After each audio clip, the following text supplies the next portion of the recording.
So you only know what you know, and maybe you know what you don't know, but there's things that you don't know you don't know. And that's where ECCO comes in. Alright? So you came to ECCO, or just to college, and you have been in 12 plus years of schooling, and you know that. You've got valuable experience, you're coming from a rich background of different kinds of teachers and so forth. You've got that. Great, bring that. Okay? And you probably have an idea of things that you don't know much about. You know, you may recognize that you maybe don't know everything, that you haven't experienced all that's out there. Great. But then there's the stuff you don't even know you don't know. And ECCO has a lot of opportunities to introduce you to the unknown. Alright, so there's three basic commitments that we ask people to make in ECCO. And the first one is we ask people to commit to serving others. And the way we kind of do that is we ask people to commit to doing field placement. If you were coming to be a teacher, you don't have to do field placement every single semester. It's only in ECCO that we ask you to make that commitment. And the commitment we ask is 50 hours of service in the classrooms every single semester that you're here. Field placement through ECCO for me has made a lot of connections. My freshman year I was placed in Fostoria Intermediate Elementary in Fostoria, Ohio with a 6th grade teacher, and just recently I was at a teacher match day where I can be placed for my methods in student teaching field placement, and the teacher that I had freshman year was there, and in front of the 2 other teachers and 3 other teacher candidates, she told them that she thought my freshman year that I could have been in student teaching. What we also do is require that everybody in ECCO enroll in what we call seminar. It's an actual course. It's a 1-credit class. It's RESC 4700C. It meets on Tuesday nights, 7:30 to 8:45. And it's a time when the community comes together regularly.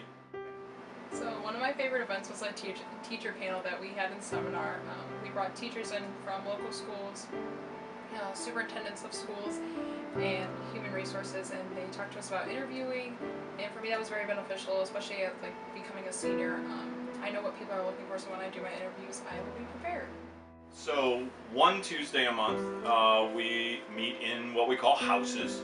ECCO is a kind of a large community, 150 members or so, and we break that down into 5 or 6 houses. So it's a small group within the larger group, and each house has kind of first years through seniors. They're mixed not by content area or licensure, but they're mixed by interest.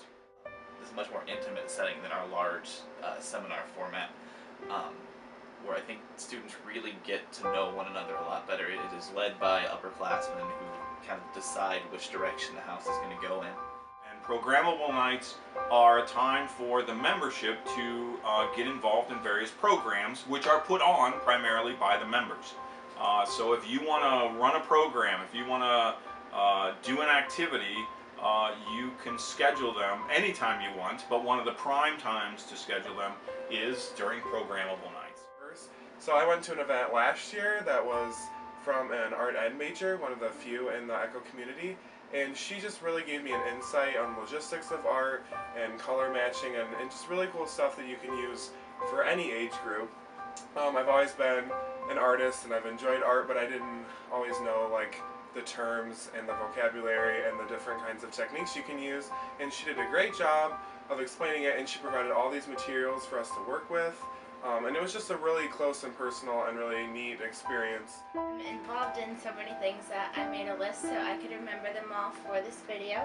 I'm involved in ASAP, I'm an RA, a tour guide, a plastic Shatner, a Women in Comedy team member, and I'm a member of H2O Church, BG social media team, as well as ECCO. And to me, ECCO is a very important one because All of the other clubs I'm involved in are from a social aspect, where ECCO is really from an educational aspect.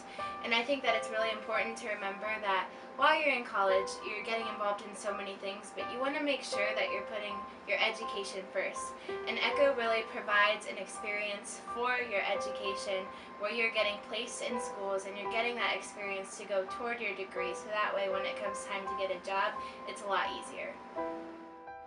First years in ECCO interact with second years and third years and fourth year students. They get to interact with upperclassmen. I do a certain amount of kind of advising and mentoring and so forth, but the upperclassmen do at least as much as I do, if not more. And they answer the real questions, you know, they answer the things that I'm going to give you the official answer, but they're going to give, you know, people real answers because they've been where you are. And I don't think you get that. If you're just a typical student going to college, you don't get to interact with the upperclassmen all that much. I think it's just really important that you're surrounded by people with the same interests as you, care about the same things as you, and that you can always count on and rely on. And you know, being in first year, I think it's really important to have that group of people coming into college. I got to tell you, a lot of people come into college, especially in teacher prep, and they think, you know, I'm going to take the classes and I'm going to do what they tell me to do, and I'll come out with a piece of paper, and that's what makes me a teacher. And that's not it. ECCO takes a very different perspective, and our perspective is that you need to be a teacher. Like, do it. Quit waiting for a piece of paper to come along and actually start teaching.